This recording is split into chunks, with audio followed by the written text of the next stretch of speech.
Today we will start the DUP operator as well as the SIZEOF method in assembly.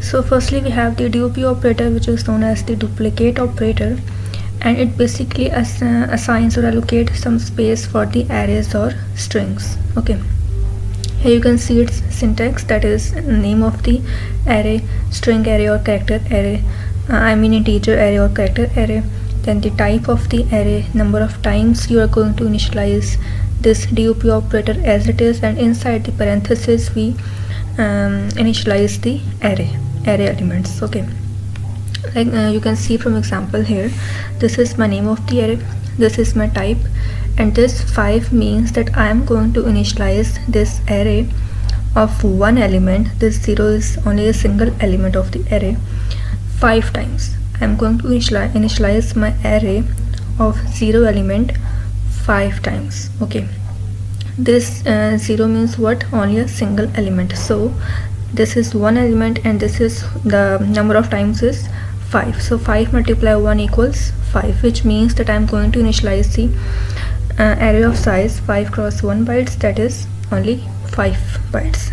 It is wrong, you can write it as 5 times. Okay, like here you can see I'm saying that 5 bytes are you can say given to the array variable, like 1, 2, 3, 4 and 5.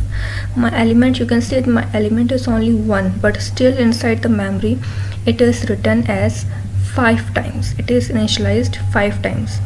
At the first byte I have 0, second byte 0, till 5 bytes I have 0.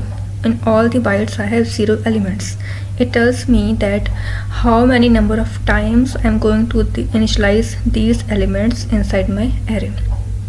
Okay, so we can understand it with the character array as well. Like here you can see I have my string array, its name is, variable name is string, this is my type, this is my number of times I am going to initialize this string on the you can say console or memory. So this is basically a string of size 2 cross 3 bytes. How 2 cross 3? Like here I have told, this tells me the number of times I have to initialize, and this you can count the number of elements here, or you can say the number of alphabets here, that is 1, 2 and 3.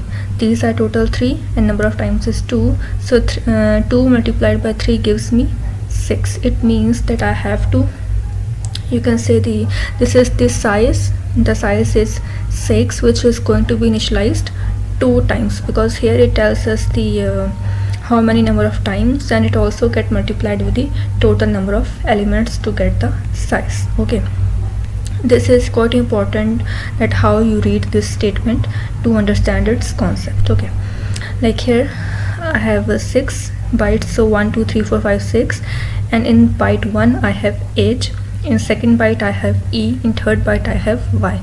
But of course I have written only HEY, but still in memory it is going to store 2 times HEY, then again HEY. Okay, because of this size and this number of times 2. So I hope you got its concept of the DUP array, or you can say the duplicate array. So you will understand its example in the next lecture. So next comes the SIZEOF method. We have learned about this in our high level language as well. It is used to return the size of the integer and character array. It is pretty simple. Like here you can see inside EX I am going to move the SIZEOF and its array name. Like if I have array name as ARR, I am going to write the array name here, then the SIZEOF is going to be as it is. This all statement is as it is. Instead that there I have to use the actual array name. Okay, so that's it for today, and visit next lecture for its examples. Thank you.